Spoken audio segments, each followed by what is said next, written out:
Welcome to this explainer. Look, it is no secret why the UK consistently ranks in the top 2 globally for education and job opportunities.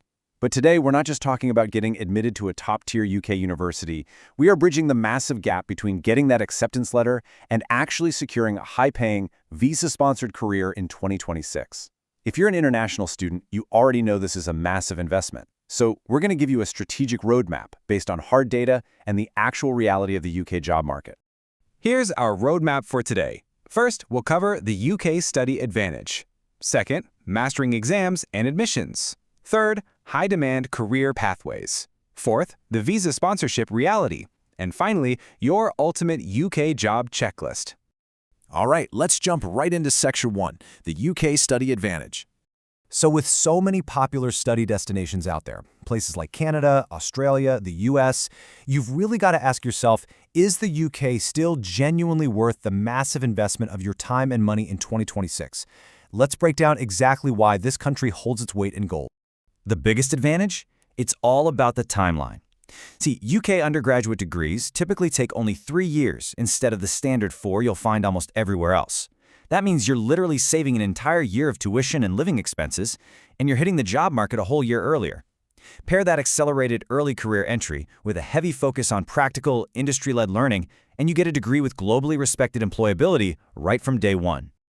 Moving right along to Section 2, mastering exams and admissions.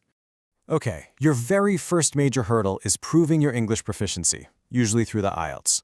You're probably wondering how to actually prep for this. Well, if you want a really brilliant strategy to master the conversational and analytical English required, you should be reading respected newspapers every single day. Publications like The Hindu, The Times of India, The Indian Express, or The Hindustan Times. Reading these will expose you to the exact, rich vocabulary, sentence structures, and global awareness you're going to need to ace the speaking and writing modules of the test. Now, if you're targeting elite business programs, sure, minimum GMAT scores might hover around 550. But here's a quick reality check for you. To actually secure a spot at a top-tier program like Oxford or London Business School, you really need a highly competitive score, usually somewhere between 680 and 710. And you definitely want to aim high here, because a score in this range doesn't just grant you admission. It's the ultimate key to unlocking some major scholarships too. And when it comes to the UCAS system, timing is absolutely everything. You basically have 2 critical targets. October 15th of the year prior is your deadline for medicine, vet science, or Oxbridge routes. For the vast majority of other undergraduate courses, your absolute final deadline is January 15th. If you miss these, you get pushed into what's called clearing, where you're just scrambling for leftover spots by June 30th. Trust me, you do not want to leave your future up to chance. Let's transition over to Section 3, high-demand career pathways. Before we even think about talking salaries, we need to have a serious reality check. For international students, simply getting a job is not the primary goal. Your goal is getting a legal sponsor. That is the whole shebang. It completely dictates your strategy because you absolutely cannot afford to blindly apply to companies that don't have the legal authority to hire and sponsor you. This brings us to a really fascinating strategic choice, and this table perfectly illustrates it.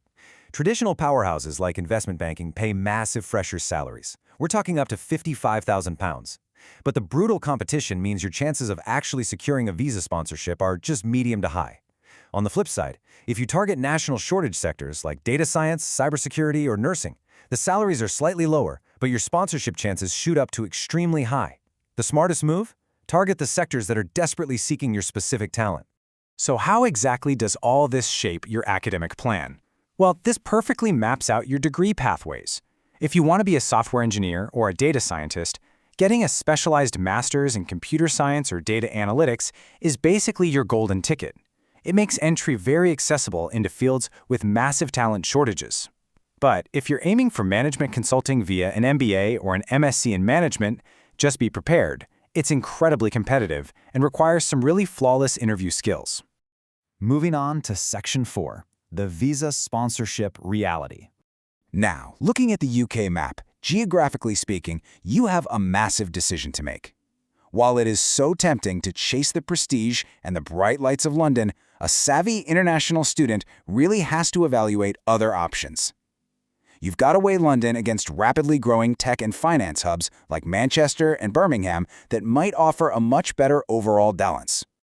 And here is exactly why that location choice matters so much. A starting software engineer in London might pull in around £45,000, which is a solid 20 to 30% higher than the UK average of £35,000. But you have to do the math here. Does that extra income actually offset London's exceptionally high rent and transport costs?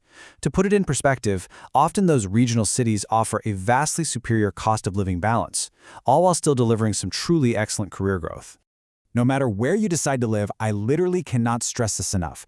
The sponsor list is your absolute Bible. Please do not waste your time firing off hundreds of applications on random job boards. You must only target companies that are listed on the UK government's Register of Licensed Sponsors. If they aren't on that list, they legally cannot hire you. It really is that simple.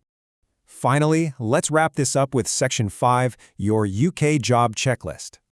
All right, let's bring this all together into a tactical blueprint for your final year of study because execution is everything. Step 1, start applying for graduate schemes early, like September of your final year early. Do not wait until you graduate. Step 2, tailor your CV keywords for every single job application. Step 3, gain local UK experience through internships to really understand the workplace. And Step 4, absolutely master the STAR method, that's situation, task, action, result, so you can totally crush their competency-based interviews. And speaking of interviews, let's talk about the reality of UK hiring culture. You basically need to throw away what you know about resumes back home. UK employers despise long CVs with photos, marital status, or dates of birth on them. Keep it to a strict 2 pages, focused purely on your skills. And honestly, they heavily prioritize cultural fit. They want to see that you network well with alumni, that you work politely in a team, and that you can handle constructive feedback gracefully. A polite, collaborative attitude, that's often what seals the deal and beats out a high GPA. So, armed with these hard facts on salaries, visas, deadlines, and cultural expectations, you're no longer just hoping for the best. You actually understand the hidden mechanics of the UK job market. You have your strategic roadmap for 2026. The only question left is this: what is the very first step you're going to take today to ensure you aren't just another applicant, but a highly paid, sponsored professional? Thanks for joining me on this explainer, and best of luck on your UK journey.